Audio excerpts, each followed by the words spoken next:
Assalamualaikum warahmatullahi wabarakatuh. Baik, saudaraku, bertemu lagi dengan saya, Ahmad Syarifuddin. Dimanapun saudaraku berada, semoga kita tetap mendapatkan rahmat dari Allah Subhanahu wa Ta'ala.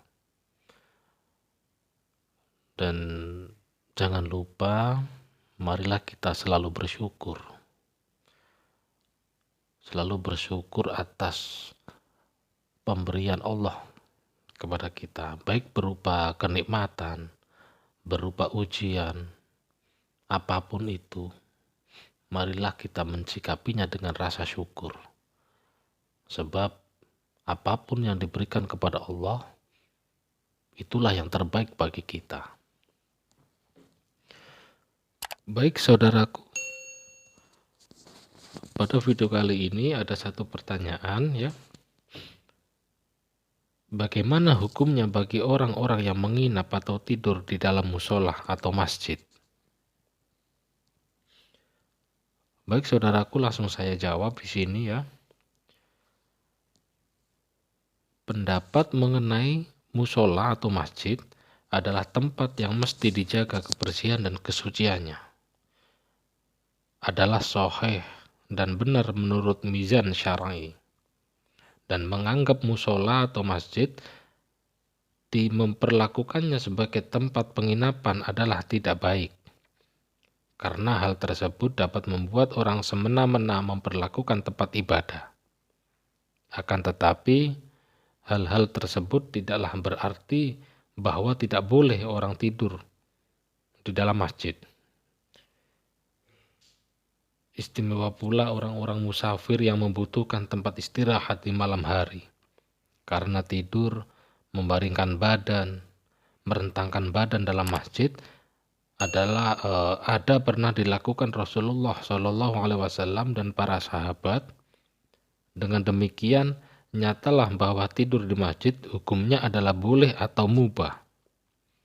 Tetapi dengan catatan, wajib memelihara kebersihannya dan jangan mengganggu orang untuk melakukan ibadat di dalamnya.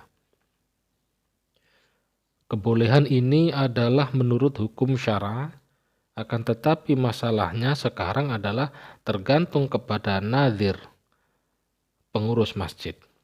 Kalau pengurus melarangnya dengan sebab mempertimbangkan hal-hal yang perlu untuk maslahat masjid itu, maka wajiblah setiap orang yang datang ke sana mematuhinya, karena nazir masjid adalah waliul amri dalam masjid itu. Oleh karenanya, seyogyanya bagi nazir masjid dalam membuat tata tertib kemasjidan ini betul-betul atas dasar pertimbangan yang matang berdasarkan kaidah. Mendahulukan maslahat yang umum atas maslahat yang khusus. Baik saudaraku, untuk hal ini baiklah kami bawakan di sini beberapa hadis ya yang berkenaan dengan kebolehan tidur di masjid.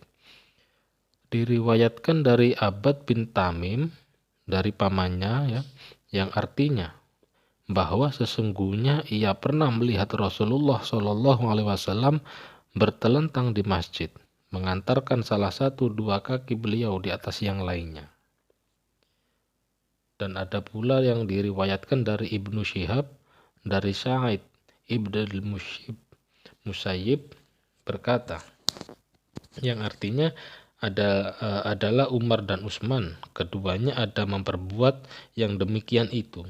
Dan diriwayatkan dari Nafi' berkata ia, artinya pernah memberitakan kepadaku oleh Abdullah bin Umar bahwa beliau pernah tidur di masjid Nabi SAW, padahal beliau masih pemuda lagi bujangan, tidak berkeluarga.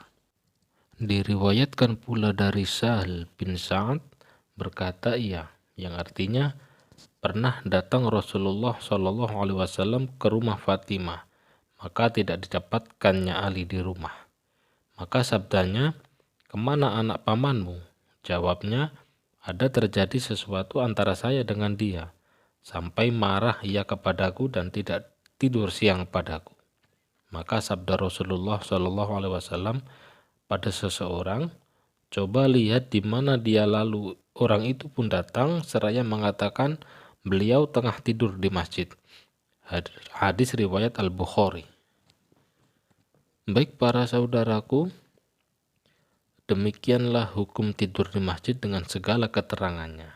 Sekarang perlu saya serukan di sini ya kepada saudara-saudaraku sekalian, bahwa tidur di masjid, jika Anda terpaksa mesti tidur di masjid, peliharalah kebersihan masjid dan adab-adabnya. Artinya janganlah dibikin masjid itu seenaknya kita saja, meletakkan segala perabotan yang kotor di dalamnya, atau menggantungkan pakaian kita di paku dan di kapstok. Jika saudara tidak pelihara ini, tentu tidak ada salahnya kalau panitia atau pengurus masjid melarang saudara tidur di sana. Alhasil, supaya ada saling mengerti, biar tahu aturan-aturan masjid sebagai orang Islam yang tunduk dan patuh kepada perintah Allah dan Rasul-Nya. Demikianlah para saudaraku sekalian, atas jawaban masalah ini semoga kita memahaminya ya, dan semoga ada manfaatnya bagi kita semua. Amin. Baik saudaraku, untuk yang mau bertanya silakan tulis di kolom komentar, nanti akan saya jawab pada video berikutnya. Baik saudaraku, sampai di sini dulu. Wassalamualaikum warahmatullahi wabarakatuh.